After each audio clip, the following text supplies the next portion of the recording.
Pessoal, estou fazendo um trabalho aqui de acompanhamento da CPMI dos atos do dia 8 de janeiro. Hoje está depondo o Coronel Naime. Detalhe, ele estava de férias. Eu vou, inclusive, colocar a imagem aqui que vocês vão ver que tá acontecendo aqui ao vivo. Ele estava de férias, afastado, e aí ele teve que sair das férias, comparecer, chegar até o ato e compareceu, onde estava acontecendo as invasões. Diferente de outros que estavam lá e estão soltos, porque ele está preso. E aí, agora no depoimento, nós vamos ouvir a parte do Ramagem, quando ele interroga o Coronel Naime. E aqui a gente vai ter coisas que vai abrir os olhos para vocês entenderem um pouco mais sobre a verdade sobre os atos do dia 8 de janeiro. Então, presta atenção no que eu vou trazer aqui para você agora, tá ao vivo enquanto eu estou fazendo a gravação e posto agora nesse editorial para você. Assiste comigo. Alci Lucas, passamos ao próximo. Deputado delegado Ramagem, pelo tempo de 10 minutos. Tá ligado aqui?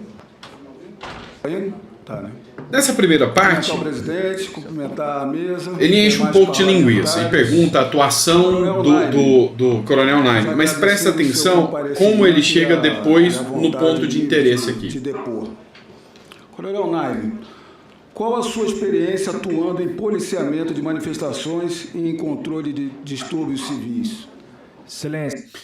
Nós vamos analisar que o Ramagem, como delegado de polícia, tem conhecimento de operações. Ele vai começar instando a qualificação do Naime. Então ele pergunta qual a experiência dele. Para quê? Para mostrar que não é uma pessoa inepta ou despreparada. Ele é muito preparado. Mas o porquê os ataques aconteceram? Ele vai concluir lá na frente. Presta atenção que é muito interessante. A minha primeira unidade, como ainda aspirante a oficial, foi o batalhão, foi a antiga companhia de policiamento de choque. Unidade onde eu servi na função de comandante de pelotão, fui comandante de companhia, depois fui chefe da seção de pessoal, fui chefe da seção de planejamento, fui depois subcomandante durante 2 comandos. Inclusive, um dos comandos foi durante a Copa das Confederações, com todas aquelas movimentações que houve no Distrito Federal. Muito bem, coronel. Vasta experiência em manifestações aqui no DF. Sim, senhor. Esse é o primeiro ponto. Ele só queria provar a vasta experiência do Coronel Naime. Mas ele tem um interesse em concluir com a responsabilização depois que ele vai atribuir, lógico, ao governo Lula e ao Flávio Dino. Presta atenção. Em sua experiência, cerca de quantos manifestantes se encontravam na esplanada dos ministérios no 8 de janeiro? Excelência, eu só vi através de imagens. Assim, do que veio na imprensa, né? Mas eu acredito que houve algo, assim, eu não me sinto seguro de dizer um número exato, né? Mas 500, 1 milhão, eu acho que em torno de 10 a 12 mil pessoas. Muito diferente das manifestações anteriores, que cerca de 500 mil pessoas, até 1 milhão, se apresentavam. E nessas grandes manifestações, ordeiras, pacíficas, não houve qualquer invasão ou depredação, quebra de patrimônio público. O senhor já informou que estava afastado de licença no 8 de janeiro. Também não estava no momento das reuniões preparatórias e dos planejamentos anteriores a uma possibilidade de 8 de janeiro. Não, senhor excelência, eu tomei conhecimento do planejamento só depois que eu fui preso. Prestem atenção, ele estava de férias, afastado, não fazia parte de nenhum dos grupos, juntou documentação falando, olha, eu não estava em nenhum dos grupos que falaram que teriam esses ataques. Isso ele falou durante o período do depoimento, enquanto a Elisiane Gama levou mais de meia hora interrogando ele.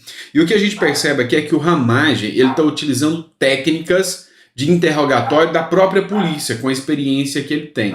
E você vai ver que ele vai puxar as informações de acordo com que ele vai conduzindo a fala do interrogado. Presta atenção. No 8 de janeiro, coronel, os batalhões especiais, BOP, Choque, eles estavam de prontidão ou de sobreaviso? Presta atenção na diferença entre prontidão e sobreaviso. Porque aqui é onde vai chegar o pulo do gato.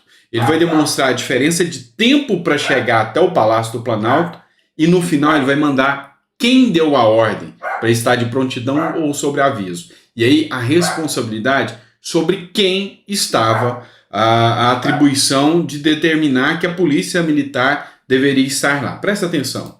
Conforme foi levantado, inclusive, pela... Excelência, de acordo com o plano de operações 002, o coronel Paulo José colocou à disposição do primeiro comando CPRM, frações do efetivo de PATAM, que é o patrulhamento tático móvel, que é o choque móvel, que nós chamamos de choque leve, juntamente com tropas da Rotan. Por quê? Porque, de acordo com o plano de operações 002, com as informações que tinham de inteligência e com a matriz de risco que foi feita, seria um nível de policiamento de responsabilidade do Comando de Policiamento Regional. Então, a partir daí, o que o chefe do DOP faz? O chefe do DOP fez a matriz. A matriz indicou que o nível do policiamento que estava de acordo com as informações de inteligência era um nível de comando regional, ele só repassa ao chefe do departamento, do chefe do comando. Coronel, então houve uma fração, cerca do efetivo completo do choque do BOP estava de sobreaviso. Preste atenção, o que você precisa entender aqui só uma pequena fração estava de prontidão, a maior parte estava de sobreaviso, ou seja, prontidão, estava lá para defender. A maior parte estava de sobreaviso. Olha, se a gente precisar, a gente liga para vocês. Esse é o ponto. Estou tentando explicar para o senhor. Eu tenho que controlar meu tempo, se não perco as perguntas, peço desculpas. Eu só pedi para o senhor... O senhor poderia explicar a diferença de sobreaviso para prontidão, rapidamente? O efetivo de sobreaviso, ele permanece em casa. O efetivo de prontidão, ele permanece no quartel. De prontidão, chegaria em quanto tempo? Prontidão está no quartel. Completo? 40 minutos. Presta atenção. O efetivo que estava no quartel leva 40 minutos, o de prontidão, 40 minutos para chegar até o Palácio da Esplanada. Então, do início das invasões até o momento que eles chegariam, é 40 minutos para quem estava de prontidão. Para quem estava de sobreaviso, mais de 2 horas e meia. Imagine como estavam em sobreaviso, que ainda teria que se dirigir a seus batalhões, suas unidades, se equipar à saída. Ou seja, de sobreaviso, eles não atenderiam à demanda que aconteceu no 8 de janeiro. Nós passamos por um tempo de 2 horas e meia a 3 horas. De 2 horas e meia a 3 horas, ou seja, então quem comandava tudo isso sabia que se as invasões iriam acontecer, para a Polícia Militar do Distrito Federal chegar até lá, 40 minutos para o pouquinho que estava lá disponível e mais de 3 horas para quem estava de sobreaviso. Ou seja, já teria acontecido o que tinha que acontecer. Mas quem mandou fazer isso? Ok, como foi colocado até pela relatora e a oposição também bem conhece, nós sabemos que foi o coronel Klepter que deu a ordem, a determinação de colocar essas tropas, esses batalhões de sobreaviso. Qual era a função do coronel Klepter no início de janeiro até 8 de janeiro?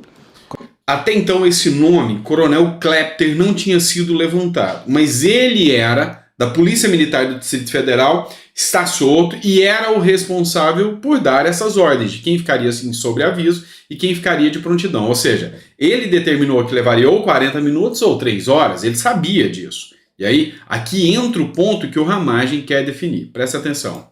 Coronel Klepter era o subcomandante-geral. Subcomandante-geral. Qual a posição dele, o cargo, a função dele agora? Hoje ele é o comandante-geral da Polícia Militar do Distrito Federal. Ele foi promovido.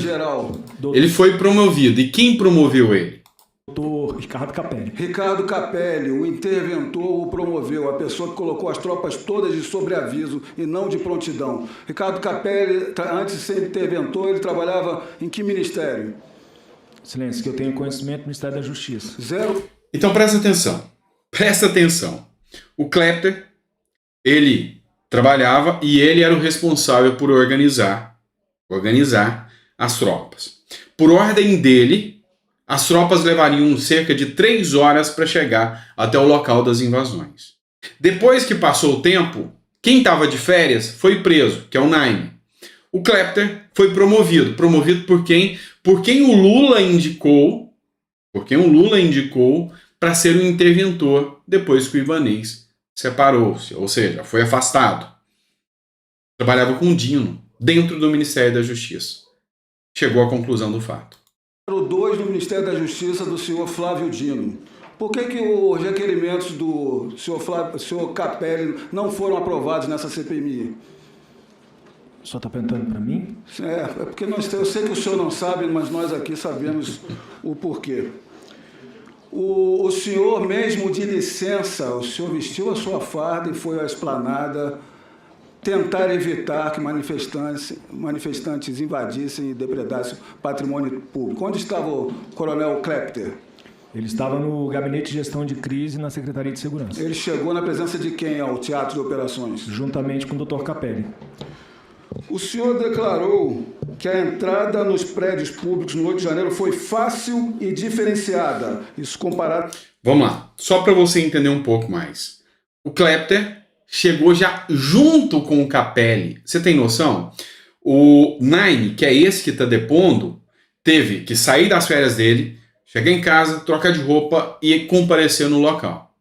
O Klepter, que é quem ordenou e coordenou tudo, já chegou junto com o Capelli, que foi determinado pelo Lula. Então aqui já é prova suficiente para entender o porquê o Capelli não está na manifestação do 8 de janeiro, prestando depoimento como investigado. É isso que ele questiona. Esse é o primeiro ponto. E agora ele já passa para atuação dentro do prédio, da facilitação. E eu vou trazer isso para você, eu vou tentar encerrar aqui para não ficar muito longo, e aí tem mais uma parte do depoimento Naime que eu vou trazer no nosso editorial das 9 horas. Presta atenção só nesse trecho aqui que o Ramagem utilizou de forma genial. Diversas manifestações, portanto, clara omissão. Qual é a atribuição, a obrigação e a responsabilidade da Polícia Militar do Distrito Federal? A obrigação da Polícia Militar aos prédios dos 3 poderes, inclusive internamente. Excelência, a Polícia Militar, a responsabilidade dela é somente nas vias do Distrito Federal. A responsabilidade da Polícia Militar é nas ruas. Dentro dos prédios, Ministério da Justiça. Ministério da Justiça, governo Lula. Resolveu o problema. Resolveu o problema. A gente vai discutir esse assunto aqui no próximo editorial. Já tem 13 minutos do vídeo já. Eu não vou deixar o vídeo extenso. Mas você tem noção como ele vem costurando as informações? E é aquilo que eu estou falando. Qualidade versus quantidade. Ramagem deu um show à parte. Meia hora de depoimento da Elisiane Gama. Prolixidade pura. Alguns minutos do interrogatório do Ramagem. Tudo se expôs. Não, vamos continuar mais um trechinho para vocês entenderem. Isso se restringe aos acessos à via N1, N2, S1, S2, falando-se em questão de esplanada.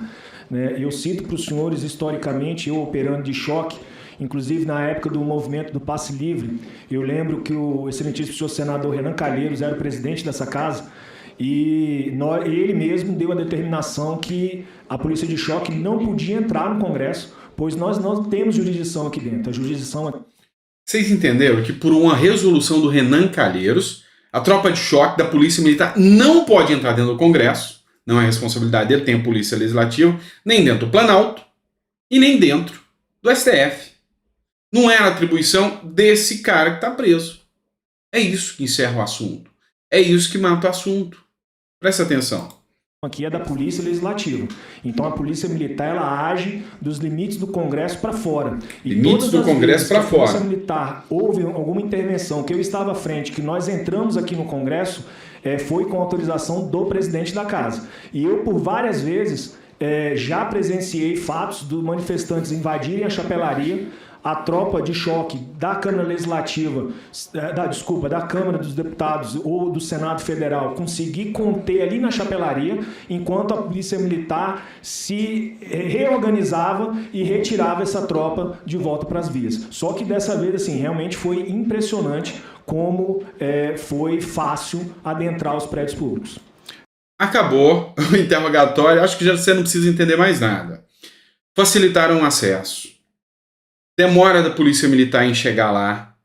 Quem organizou e fez a demora foi promovido pelo governo Lula, pelo interventor do governo Lula, e a facilidade incrível de que as pessoas chegassem lá dentro. Você tem mais alguma dúvida? Precisa dizer mais alguma coisa? Ou acha que a gente chega a alguma conclusão aqui? Pois é. acho que a gente chega a alguma conclusão aqui.